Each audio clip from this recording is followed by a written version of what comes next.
I am. Well, in this outfit, I'm more like Reginald Vanderhoff. Ha ha! Surprised you, didn't I? So, so everybody that says anything about my wardrobe, um, here it is, Men's Warehouse. You're gonna like the way you look. So, dressed for the occasion, dressed for the live stream. I hope people jump in here. If they don't, they'll watch it later because that's what a live stream is. It just converts to video form, and then sometimes people watch it, sometimes they don't. Eh, well, I kind of did this last minute, so the advertising was minimal, and sometimes people already have plans to watch whatever show they like to watch in the evening. I've got Banshee the Beagle to my immediate right. He is snoozed out. He says he doesn't want to talk about anything wrestling, but I do. Conspicuous by his absence, Adam Harder, who is in the middle of a move, which we all know if we've had to pack up our belongings and move somewhere else, that can be a terrible pain in the rear end. Can I? I can't pinch it. Okay, don't do that. Reg suit engaged. Thank you. There he is. Thank you, Adam. Pretty appreciate that. Yeah, I have. Yep, I've definitely brought out the Reggie suit tonight. I am ready to roll with some wrestling action. I wanted to cover some things because it just seemed like Adam and I get so inundated with the news that, and sometimes that news is a few days old once we get to, by the time we do the editing and the uploading and all that fun stuff. It's a few days old and people have already jumped on that news and it's like, oh, hearing something old hat. So I want to quickly go through Raw. I want to do a more detailed discussion of AEW Dynamite from last night because I was I was texting Adam notes all day on that as he was attempting to get his belongings in order. So with that, I am actually going to go to the Bleacher Report because I did watch Raw. I just don't remember. That's how my memory is. I don't remember every match and every result. I did watch the show though because I was actually home Monday night for once. So let's run this down real quick. I know it's going to look weird when I turn to the side, but this is the best setup I can come up with on short notice, and we'll be back either on location or in the studio Sunday. So let's check it out. Yes, I do remember Becky Lynch kicking off the show, and then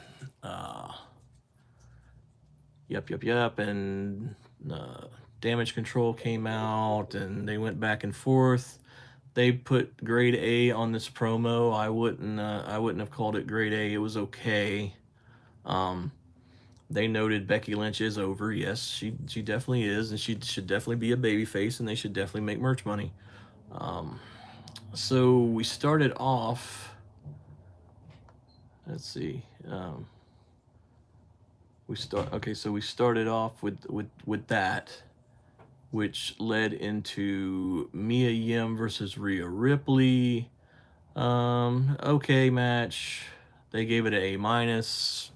I'd probably give it a B minus. And they did the thing where they always do. It starts out as a single match and then it breaks into some kind of tag team. This ended up being went into Judgment Day versus the OC. It was Priest, Balor, and Dom. Rhea on the outside, and I think Mia was on the outside as well. Anyway, so it was a. No, I'm sorry. Mia was. That's right. It's had those silly rules where you tag in and you can only got to be women versus women. Well, Rhea went ham on Carl Anderson. That was pretty funny. So I remember it now. Don might still be green, but the heat he gets from the crowd is undeniable. If WWE can coach him up a bit, he could be a great asset in 2023. Maybe. I'm glad he's growing some facial hair at least and looking a little meaner. This is the match we should have gotten at Survivor Series instead of Balor versus Styles. Okay, I'll go along with that. But yeah, so The Bloodline celebrates. That was fun. KO came out. Yada yada yada. They set up for a match with main event Jey Uso and KO for the main event. I'll talk about that in a minute. The Sami Zayn's always great. This promo wasn't bad. They gave it an A minus. I'll give it that for sure. Alpha Academy versus the Street Profits. I didn't fall asleep, but I must have left the room during this match or something. I don't even remember it. They gave it a grade of B. I can't argue. I know the Street Profits are really good. Gabriel and Otis are really underrated. I can see that being at least a B match. Miz versus Dexter Lumis. I did watch. I thought it was interesting. Anything goes. No DQ type thing. Lumis wins. He gets the contract, and he does win. Maybe they'll move on to something else after this. What is Alpha Academy is the best. Yeah, I know you love. I know he loves the Alpha Academy. So there you go. I think they're a good tag team. I just Adam has more love for them than I do. He's a huge fan. That one was okay. They probably need to move on from this. This is going on for a while. Dakota Kai versus Candice LeRae. I didn't really see this one either for whatever reason. Oh, I know. Well, I'll just admit it. I was probably flipping back and forth from Monday Night Football, so maybe that's why I didn't see it. B plus, they gave it. I'm sure it was okay. Like I said, I don't know what the storyline is there because they really don't have a thing going on right now. It doesn't seem like. Great to see LeRae get a win. Okay, yeah. The women's tag champ's been losing a lot lately. Yeah, they seem to do that. And that was, Sasha and Naomi's complaint. They wanted them in singles, and they were the tag champs. So, main event match. Wow, that was match 6 out of a 3-hour show. Oh my gosh, it's only 6 matches. Boy, there must have been a lot of backstage fluff that I didn't see when I was checking in on the game. But anyway, main event Jey Uso, prize fighter Kevin Owens. I did watch all of this match. This is wonderful as you would expect. The only thing about, and I would agree with Bleacher Report here, the only thing is, you never get to see Jimmy in a singles. And I'm sure he's a fine singles wrestler too. KO is great. Yep. And so that is what it is. But anyway, these two pick right off from the pay-per-view heat because old Jay is the one that got the pinfall once Sami Zayn turned. Notes from Bleacher Report. Recap video of Men's War Games match. WWE production is second to none. Agree with that. Jay's been outstanding. Would be nice to have Jimmy get the spotlight too. That I do agree with and talked about. And then talk about the way KO sells moves and does moves. Of course, KO is one of the greats. Definitely one of the modern greats. Anyway, I love KO.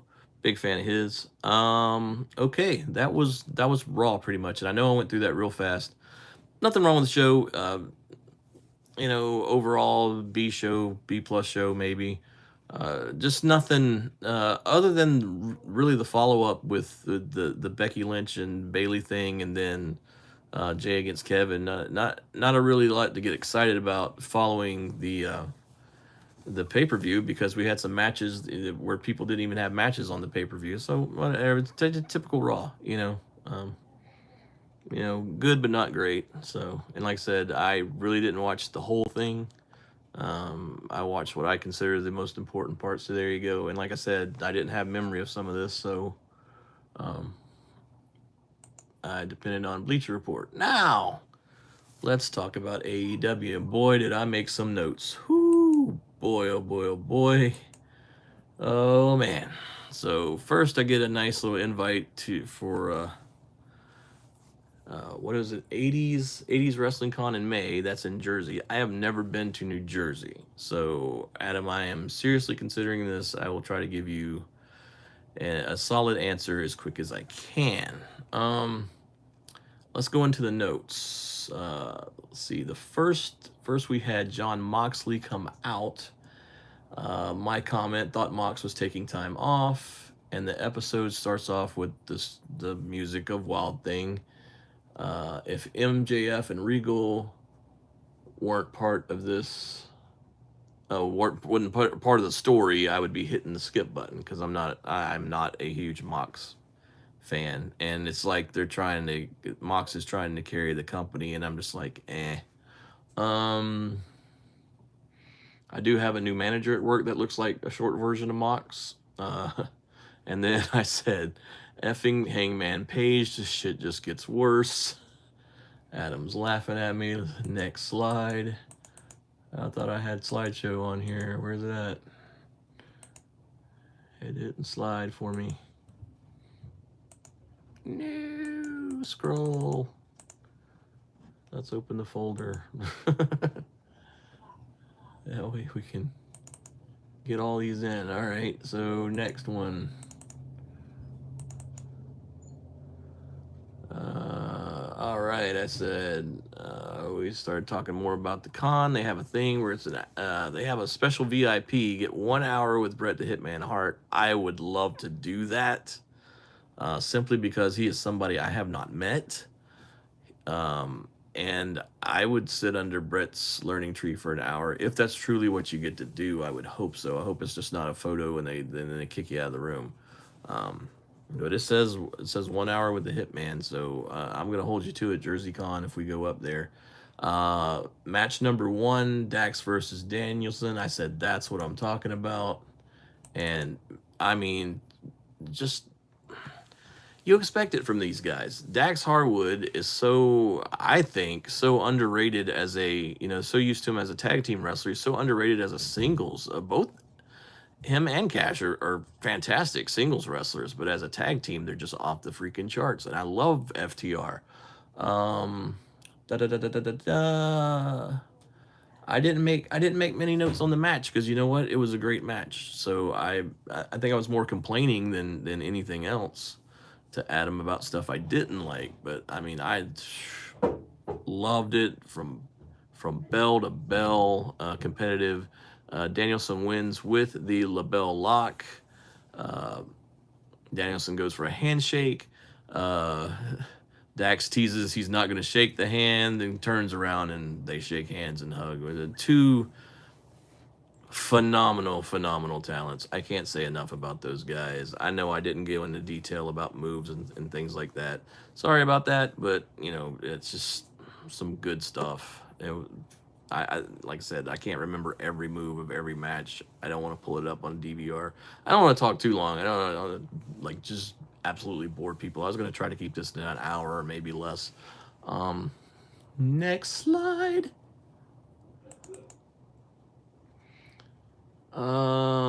Oh yes, the devil himself is out. Oh man, I gotta go back because I think I missed a part on that other slide. Yep. There was a Samoa Joe match. I'm trying to. Hey, you want detail? Watch the match. Yeah, exactly. Pretty much. Oh god, I forgot the kid. It was who that AR Fox. He wrestled AR Fox, and the first note I said was I forgot Joe had beaten Wardlow. I was wondering why he had 2 belts, but that happened at Full Gear. Nothing wrong with that match either. Wardlow came up on the screen and said, I'm gonna get you, Joe. Da da da da da. Wardlow chant breaks out. I'm wondering. I love Wardlow, but I'm wondering if that is not piped in chants anymore, because it didn't seem like it matched up with the crowd. And I mean, I don't know, man. They've messed up Wardlow's singles run. As great as his stuff was with MJF, and he finally gets the turn and the recognition, and the crowd goes nuts, and then it's like all of a sudden they don't care about him anymore. But like I said, that's something we complain about on the show all the time. That Tony Khan booking, they just they don't know how to book a monster. So let's see. MJF and William Regal comes out first. Okay, in the back, this is a detail I left out. In the back, so Moxley and Hangman are still going at it. They There was the confrontation earlier, and they fought to the back, and they're still fighting. So finally, this like, okay, we have enough. We're kicking them out of the building. Mox gets kicked out. Well, here comes William Regal. He said, run and don't come back, right? Regal comes out, introduces MJF. They hug. So let's talk about the devil for a second. My notes. MJF is still getting cheers. Fan put his hand out. MJF takes his gum out and throws it at him. I loved it, and I do. I would do that in a heartbeat. Why not? Somebody grabbed my cane one time, and I was, it's kind of a funny story because I realized it was a mentally handicapped person, and I just screamed security because I didn't want to hit, uh,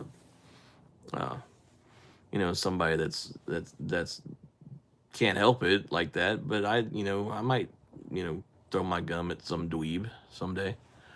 Haha, MJF. Yep, love MJF. Um, MJF got the custom bullberry. He called it Triple B, but it's that bullberry design, like his scarf. He takes the old belt, he throws it down. He said, "This belt is garbage. You need belt worthy of a champion." And oh my God, it was, you know. And I like the idea of MJF having a custom belt. I mean, everybody else does. Why not? So he said that's the only title in wrestling that meant anything. The one that he held, he's not going to wrestle every week. He is a special attraction. You're going to have to take money out of your pocket to see him on pay-per-view. And then all of a sudden, they booked Ricky Starks and MJF for the world title on Winter is Coming. I don't like when they when the heel cuts a promo and then the company is just like, no, we're gonna make you do whatever we want you to do anyway. I just don't understand that. And they're having like a battle royal for the title shot, and it's weird. It's Tony K Adderall booking again, and you'll see why in a minute, because I'm like, okay, we setting up Starks and MJF, and this happens.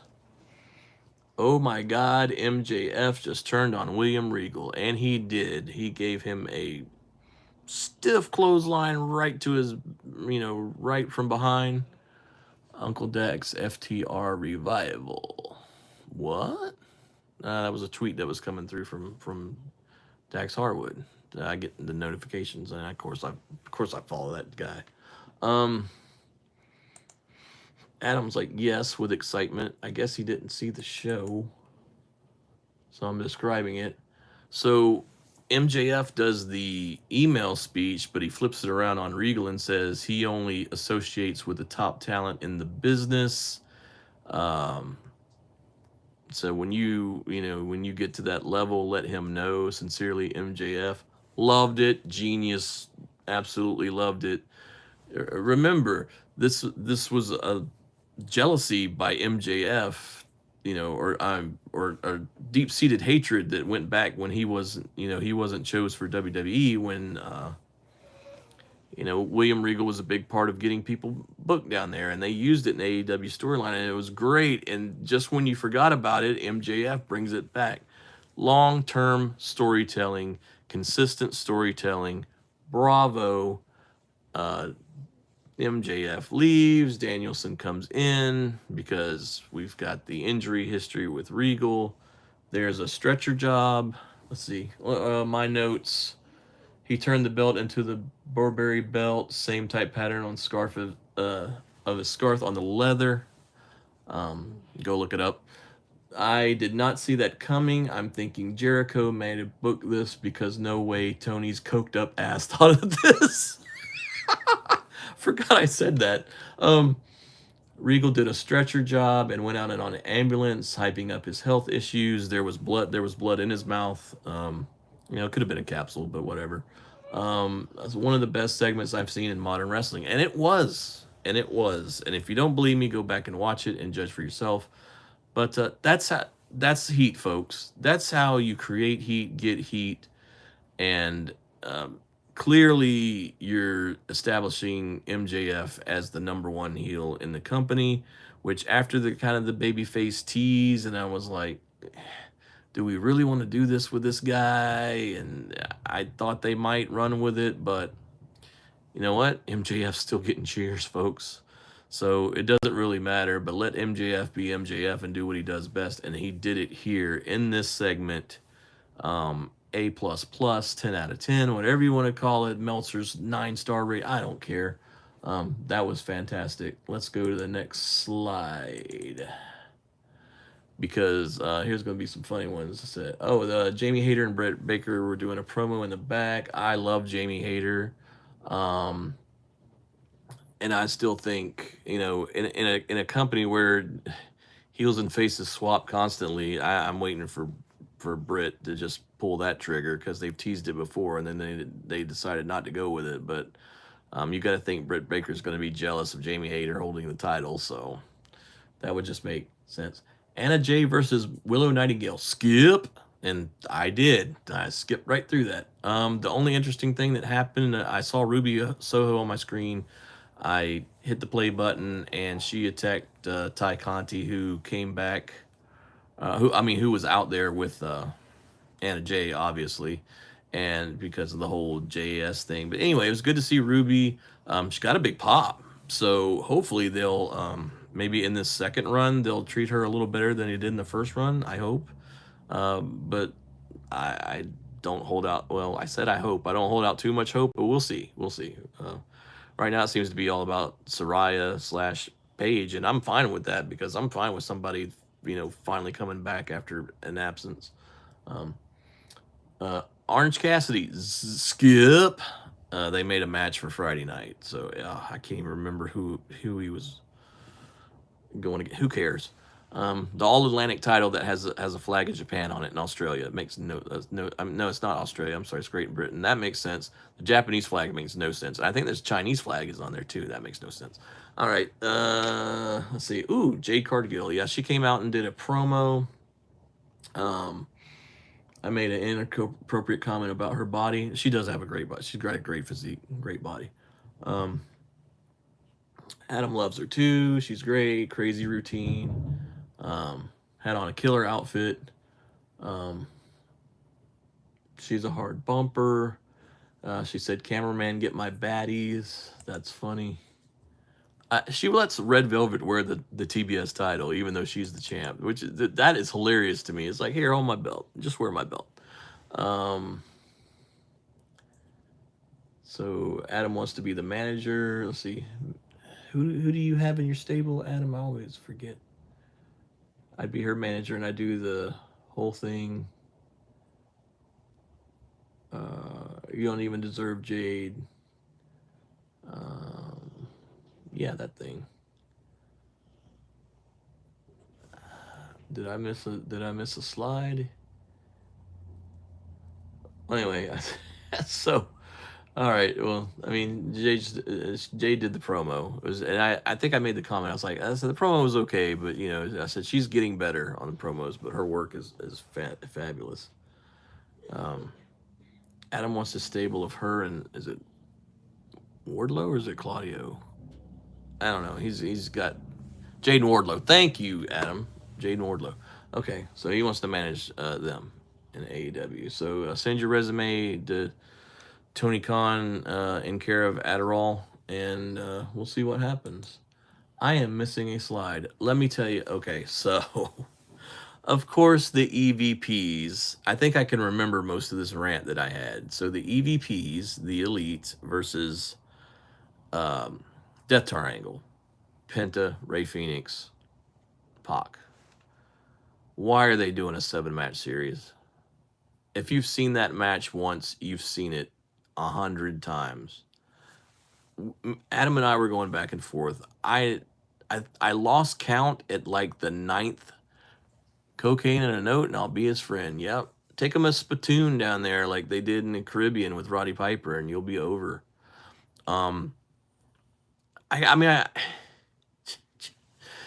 They're so ridiculous, the Elite. It's not even funny now. I mean, by all rights, if we're being honest with each other, that Dax Danielson match should have been the main event. You could have put this trios match anywhere else on the card, and it would have been fine. but let's painfully go through this. So they begin the match by a brawl on the floor, and the brawl quickly turns into how many things can we dive off of. Going through the entirety of the match, I stopped count at 9. I think it was 9 dives, maybe 10. That's a lot of dives for one match. Um, I've seen less kicks in a karate class than I saw. Super kicks, front kicks, 100% non-selling of things that looked absolutely devastating, like brain busters. I mean, come on, folks. These guys are just making a mockery out of pro wrestling. Oh, this guy's just trying to rip off Jim Cornette. No, I thought this about Kenny Omega when I first saw him. Before I even listened to Cornette's podcast about Kenny Omega. I was over at a friend's house, and they showed me the Omega Jericho match in New Japan. And after it was over, I was like, what's the big deal about this guy? I don't get it. I don't see the appeal. I didn't see the Young Bucks. Actually, I've heard of the Young Bucks. I hadn't actually seen them wrestle until All In. And I'm just like, what? Trampoline, backyard, untrained or poorly trained, get in 100 spots, makes 0 sense psychology wise. It was hard to watch, and I told Adam on the phone, I said, I'm gonna watch this lunacy just so I can pick it apart. I think I counted at least 4 botches, and there was probably more, but I was already nauseous by then. Kenny Omega, at one point near the beginning of the match, does the finger point of doom. Does that? He's always doing that. He thinks he's a cowboy. Should team up with Hangman again. Does his thing. He's running down the ramp. And he's running down the ramp at... He might run the 40 in 6.5 or 7. It was that slow. And and Adam made the comment, his defenders are going to say, oh, he's just hesitant, or that's the way he runs, or what. He runs like Jan Brady, first of all. It is the least manly run ever. But so it's very slow. He runs right at Pac. Of course he gets super kicked in the mouth.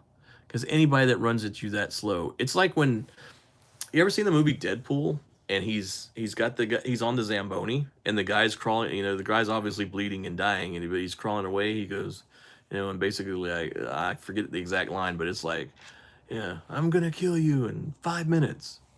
That's the way Omega did.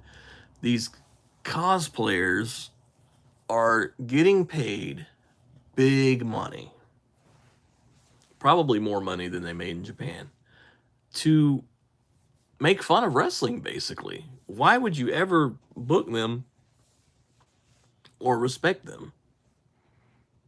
It's hard for me to fathom. And look, I'm not just picking on the elite. There's a lot of other people like that in other companies and on indies. After how many years? Oh God, I've seen it. Especially here in the Southeast, they all try to mimic what they. Well, I don't say all, but a lot of guys just like mimic on what they see on television. I remember when the Hardys were big, and the Hardys have 20 times the psychology. Everybody thought that the Hardys were big flippy floppy guys. They had 20 times the psychology that the Young Bucks have. Especially when they got to WWE and got some of that Dory Funk training. And I forgot where. Sometimes I lose that stream of thought. No, there was 100 any guys that wanted to look like the Hardys.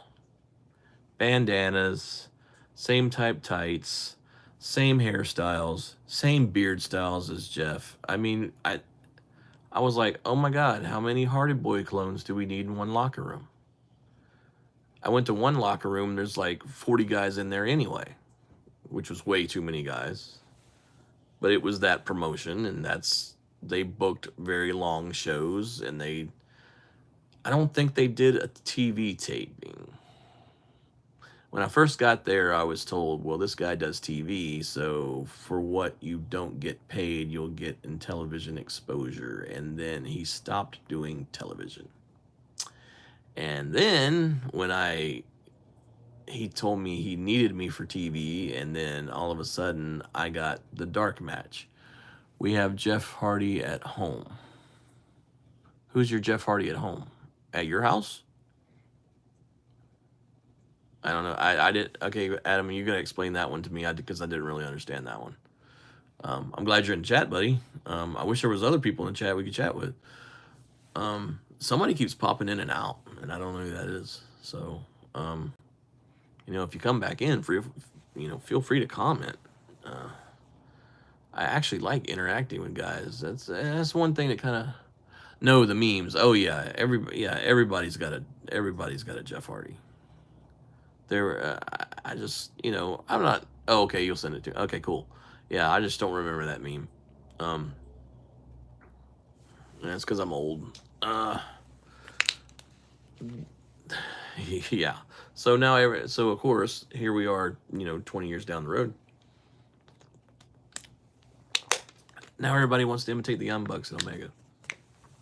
And imitation is the greatest form of flattery, but it's not the greatest form of wrestling, at least pro wrestling as I know it. And they're going to say, Vanderhoff's old, and look at his gray hair, and, blah, blah, blah, and he's just become one of these old, tired, veteran guys, and blah, blah, blah. And, I don't know. I'm set in my ways, and I'm stubborn, and I like my wrestling to make a little bit of sense. Not everything has to make sense. I like an occasional comedy match. I liked Santino when he did the Cobra. It was ridiculous. The People's Elbow is ridiculous. Think about it. It really is. But Rock was so talented he got that stuff over. I can overlook some things. I can't overlook a backyard trampoline gymnastics show. I'm not saying that Kenny Omega isn't a good athlete, or the Bucks aren't good athletes. They don't look like gym rats. Thank you for that, Adam. I will check it out in a minute. I'm using the camera I'm using the phone as the camera, so I can't really go look. It'll interrupt the stream.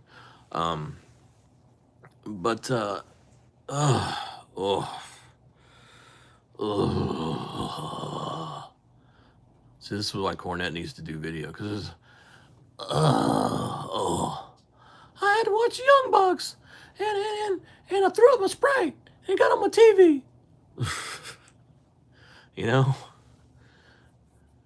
Mr. Sulu watches the Young Bucks. Oh my, these guys tend to flip around quite a bit.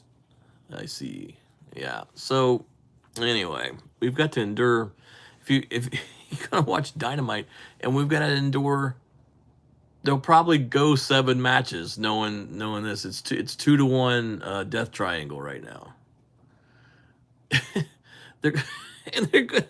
They're gonna stretch it to 7. They are. And we'll be inundated with this stuff. And I think they're waiting. I think they're waiting a couple of weeks. Let's see, today's the 1st. Yeah, so in 2 weeks, we'll have Winter is Coming, which I didn't realize that was gonna be an annual thing. I thought that was just to introduce Sting, and then now we had it last year and we're having it this year again.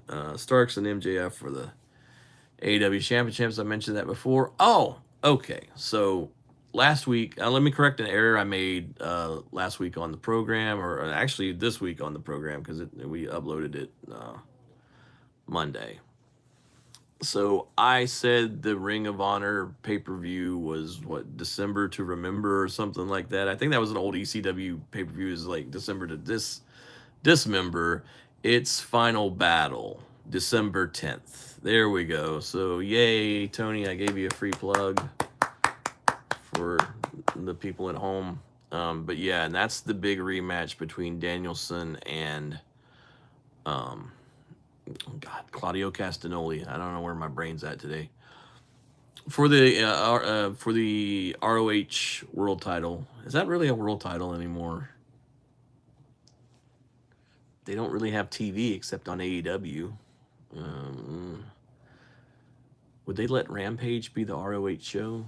It could have something to do with their deal with Turner. I know that's got to be fine. If they want television, I'm sure that's going to be a tough sell for a network. I'm sure it was hard enough for Tony uh, to get AEW on there. I mean, it kicked off WCW years ago. Well, they don't own AEW, so any money that's lost is not their financial burden to bear. So I guess it's a little more uh, tolerable in you know recent years than it was back in, oh God, what, 2001, where they were losing like 60 million. Big chunk of change, but not anywhere near what they lost when they merged with AOL. When you lose 83 million, or was it 83 billion in a quarter? I don't know. It was a ton of money. It was a lot of money. So, you know, in a quarter, not a year, a quarter. And now Warner Brothers is doing this whole thing with Discovery, and I'm wondering, I was like, do we ever learn not to make these big corporate mergers? Anyway, that's okay. That's enough about AEW, I guess. And all of Raw, I covered that. So we got to wait for SmackDown on Friday. Uh, see what the Bloodline does amongst the other people. I think Seth. I thought I had read Seth Theory had confronted Austin Theory on Raw, but I don't think that happened. That must have been. I don't know. That would have been the follow up. I didn't see that in the Bleacher Reports note. I don't know. I don't know. A real quick non wrestling thing, since I post an occasional football video every once in a while. I'm big Falcons fans. I like pain. Um, but no, Antonio Brown apparently had a warrant for his arrest, and he was in a hour-long standoff with police. And they said that he was possibly a danger to, allegedly had a loaded weapon, was possibly a danger to himself and others. That's why they're putting so much emphasis on concussions, folks. Because if Antonio Brown doesn't have CTE, I don't know what he has. I went back and watched that hit again. And I mean, that's perfect shoulder right into his helmet. And he was on the ground for like several minutes. And it's sad. It's really sad. I was quick commentary on that. It's somebody that had that much talent and probably could have been, I don't know what, next Jerry Rice, but he just couldn't get over himself. And then he probably legitimately got hurt and it messed up his brain. And now this is happening. So, what else pop culture wise? Because real quick, let's go back to wrestling. Gonna go ahead and give them a plug. OSCW is Sunday. That is December 4th. So if you're in the Charleston/Hanahan area and you want to see some independent wrestling, go ahead. John Schuyler versus it's almost said Gangrel. It's not right. Kevin Thorne, first time ever. Should be good. Gangrel will be there. I don't know who he's facing. And you can go to their Facebook. It doesn't have the whole card, but you can look at the poster and pretty much figure it out. There's so many new folks there I don't even recognize. Tell you the truth, I think I saw TJ Boss. I know who that is. But hey, it's it really, no matter who's there, they always put on some pretty solid shows. So go check that out in your local area, um, in this area, and then I'm not sure. I'm not sure who else is running. I'd have to go back to the computer and look it up, and then I don't want to look at that side profile. Look at that nose. Look at that schnoz. Are you kidding me? Think people want to see me turn that way? um, I wasn't gonna do this. Let me dispel one little ugly rumor real quick, and it's about myself, and then I'm gonna go. Um, I did not participate in any professional wrestling events. It had nothing to do with a certain individual who uh, has said some stuff. We've gone back and forth. One time, I don't want this program to be where we constantly have a tennis match of podcast, but the true story, folks, and you should have just asked me, is I got diagnosed with high blood pressure earlier this year. Uh, could not pass the physical, and that's on me.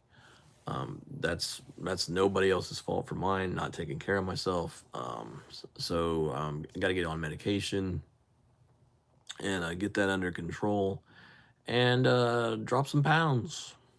It's time to get back in the gym, and I should have never left the gym, but circumstances arose, and the gym I was going to was like insanely expensive, but it was nice because it had swimming and it had some other stuff that I wanted to do, and hardships are hardships sometimes.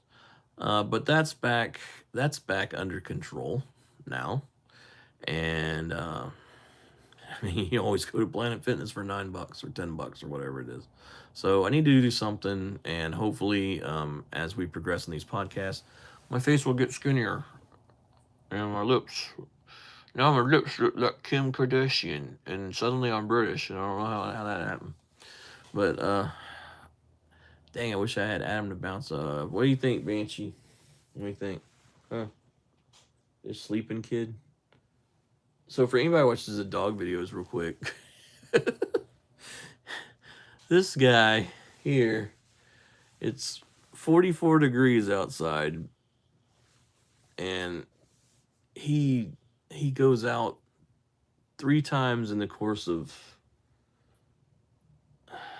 I don't know, it seemed like once every 30 minutes or something. He's I don't know what's going on with him today. Maybe he had an upset tummy. I don't know. But at least he's doing his business outside.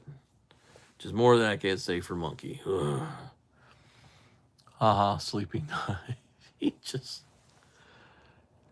he was well. I and again that's Adam. Barbarian as Adam. I Yeah, I don't know how Bruce is, but this guy, he's very active in short bursts, and he's like me. He's like his dad. He needs to lose weight, um, and we've currently got him on diet food, and that does seem to help.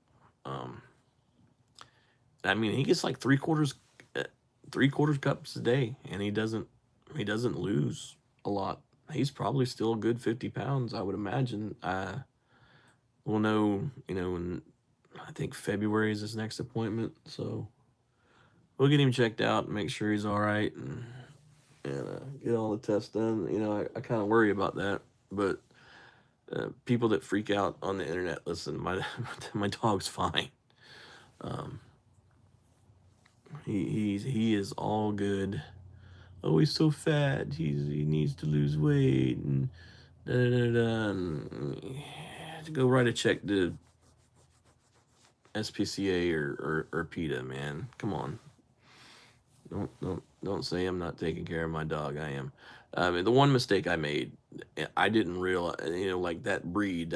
He's the first Beagle mix I've ever owned, and I didn't realize that breed could be susceptible to weight gain the way it was. I mean, so that's on me.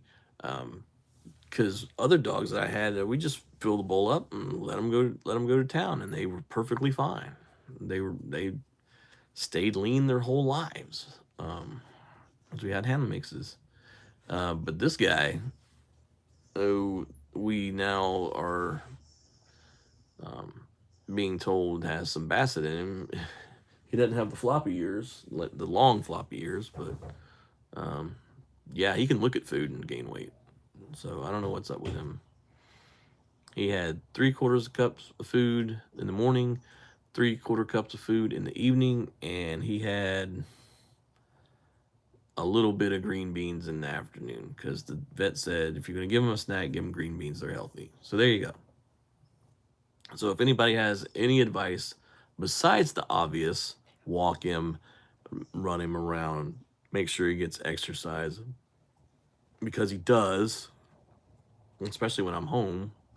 He ran around a lot today. It's a vicious squirrel chaser. This dog. Um, so there you go. Pro wrestling is has been a big part of my life. I'm gonna put Adam over. Thank you for being my pal and my podcast mate throughout this magic carpet ride. We're I said I'm not sure. We're gonna try to improve the shows as best we can. We may be no green food, no grain food, meat only. Yeah, that's true. This stuff is supposed to be who this dog overweight, feed it every other day. What? Really? I didn't know that. Casey? I didn't know. I no for real. Yep, there goes.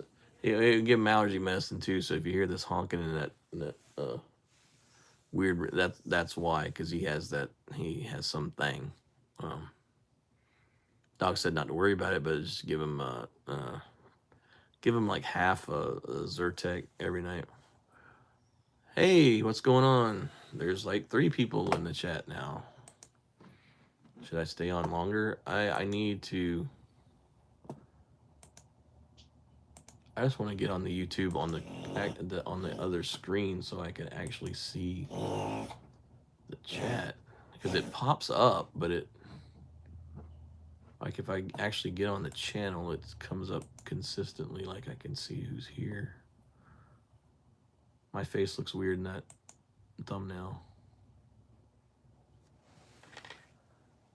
And then when that's weird. As I went back, somebody keeps jumping on and jumping off. Quit doing that.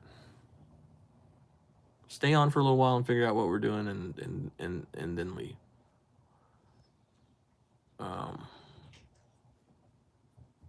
Like I said, man, Adam, I know you're listening. Yeah, that's my friend Casey from my DJ days. Cool. I thought that was him, but I saw Mitchell and it confused me. And I don't know if he would survive if I would feed him every other day. He'd howl and whine like crazy. So maybe we'll go down to half or something, or stay at 3/4. But I can't do every other day with it.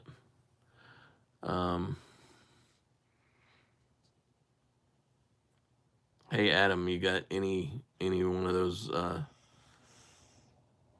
questions you always come up? We always talk about every time. And this is not a criticism of him or anybody else. Casey in the Sunshine.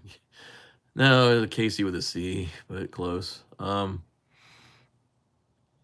of those burning questions that you always ask me and we talk about in chats, and somehow we forget to bring them up on the podcast.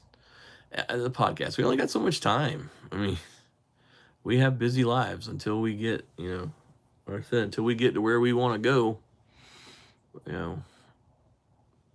We get to where we want to go. I'll have 3-hour podcasts, 4-hour. I don't care. But right now we got lives and bills to pay, and he's moving, and I'm working max hours through this crazy holiday season. So I was surprised they let me off today. I had nothing to do, and I didn't want to stream in the daytime. I can impart my Sid Vicious story. I mean, I do save some things because I think, one day I'll get to them down the road. Who had the better pile driver, Terry Funk or Mr. Wonderful? Ooh, that's a tough one. You might be surprised. I think I'm gonna go with Mr. Wonderful on this one. Not that I didn't like Terry's. I just thought Paul's just looked more devastating. Pretty simple. Um, I like the one when he turned on Hogan and gave him the pile driver. Um, I knew that one with Rick in the table probably hurt like hell, but it was just weird that the table didn't break or do whatever it wanted. It just collapsed over. So, but I've seen him doing pile driver many times since and stuff like that. And then Terry kind of pulls. What I noticed is Terry kind of pulls the guy's legs by his tights. Paul jumped and Terry ran with you. Yeah, and yeah, early on. Yeah, I don't know. I must have not watched enough of Terry when he was younger. I would always watch him. He'd do the pile driver. He's always grabbing the guy's tights and then pulling them in. And I mean, getting dropped on your head hurts. I don't care what style points you get and what it looks like. But I don't know. I liked Mr. Wonderful's. Um, I always like that jumping one. The one Taker did to Shawn Michaels in the retirement match at I think that was Mania 26. And I mean, just had that jump to it, and it's like bam, and it's that noise, and it's like, good God, he broke Shawn's skull. I like that one. I always like the tombstone. You got about anybody wants to do Q&A? You got about 9 minutes, maybe 8.5. Because like I said, I'm not gonna stay in here too long. I got shoot work tomorrow, which sucks. I wish I was going to a wrestling show, or I was just podcasting. I still got some ideas. Like I said, always gonna do wrestling. Always on this channel. I emphasize that. We'll do other videos, but we're always gonna do always gonna talk about wrestling, but we'll do some other stuff. 9 minutes of playtime. We're not down to 3 minutes yet. Only 3 minutes. And I think I posted that. That was like Eric Bischoff's favorite. He said that's the most favorite thing he ever did on TV. That makeup job was fantastic. I did not know that was Bischoff. When they did 3 minute warning. So yeah, that's cool. Oh, I guess I should. Here I am sitting here trying to think of wrestling stuff to talk about. I watched Mania 10 over again, and this is maybe a point that I made before, but I'm gonna make it again. First of all, Macho Man Randy Savage's outfit was absurd and awesome. It always is. Always enjoyed Mach. Rest in peace. And then, so I made a point to watch the 2 world title matches. I still to this day can't understand how much Vince soured on Lex Luger. Now, Lex Luger, I always liked Lex. Lex was another one of those guys that inspired me to bodybuild. I mean, you can't tell it now, but I mean, come on, it's 30 years ago. But back when we were in school and everybody read Muscle and Fitness, because that was like a thing to do.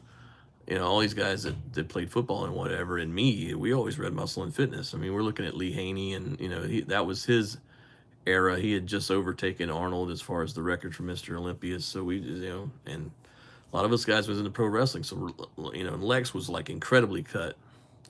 For his Rona's Bonesaw, Randy Savage became a pro wrestler for 30. I did not see the rest of that. It faded on me. Hang on, let me go back. Let me go back to the chat. Doggone it. No, go to the channel, please. I started to read it, and then it comes up in a bubble on here, Adam, and then it will eventually go away, and I have time to read the whole thing. So let's see. No. Go to it, please. You know, for his run as Bonesaw, Randy Savage became a pro wrestler for 30 years and won a ton of world titles 30 years before the Spider-Man movie. What an actor. Oh, yes, yes, yes, yes. If there was ever a role written for someone, Randy Savage was perfect to play a pro wrestler. Bonesaw is ready. Yeah, I always loved that line. That was great. I love Macho. What was I going back to? WrestleMania 10 and Lex. So, and I'll say this in fairness, Lex Luger was no Hulk Hogan, but I mean, I don't know why they thought somebody living on a bus for months was going to keep somebody in a really good mood. You know? I mean, have you ever lived in a bus? It could be the best, but you could have the best bus with all the fixings, and it's not like living in your house. I mean, so somehow that soured, and I mean, for anybody that thought Luger wasn't over, listen to the MSG crowd when he loses. That loss probably killed him more than the SummerSlam loss, because he never. I remember after that, Lex was always still kind of around and in contention and things, and over with the USA gimmick and stuff. And he wrestled Diesel one night, and I was like, well, finally they're going to give Lex Luger a championship. Because Kevin Nash, other than being in WCW, I didn't realize that at first, but they didn't let him wrestle in the beginning. He was Shawn Michaels' bodyguard for a little while, and then slowly they started putting him in the ring and doing all this stuff, and probably trying to polish him up a little bit. And anyway, he was still relatively green in that run, and they put him with Luger, and I would have bet the farm that Luger was going to be Intercontinental Champion, and boy, I would have lost that bet. I'd be living in a tent right now if I'd made that bet. Yeah, Luger never won a belt. They put him with Davey Boy as the Allied Powers.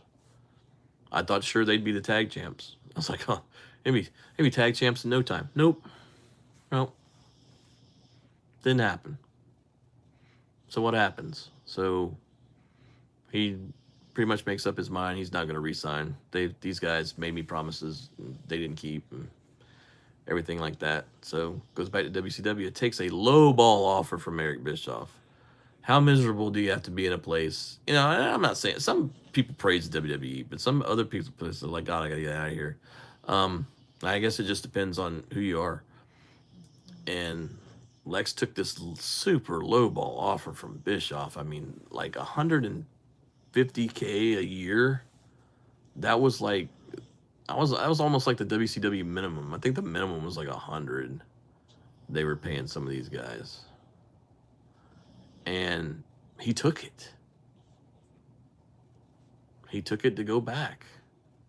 So what does he get for his loyalty? First, he gets a tag team title run with Sting, and then he gets a TV title run. Right? So he's holding two belts simultaneously. So it's not like they're not giving him a chance.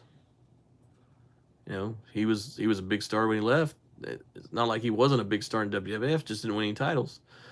Big star when he comes back in. Instant champion. They knew how to use him. The one person they treated right. I mean, they knew how to use Lex and Sting, except for Starrcade 97. That was complete BS. But they knew how to use Luger. And I was a little bit shocked that they, went ahead and did that 6-day run, building up to Road Wild. Kind of got hosed, but you at least say you won it, right? Much better win than you got at Great American Bash, for sure.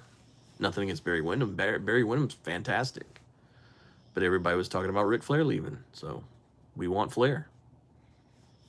There you go. 59.45. I'll throw it out. One more question, if Adam's got one, and then I'm getting out of here. I'm going to put the suit back. Who knows? And if you like the suit, if you like the suit jacket, if you like the Vanderhoff look, maybe we'll keep going with that.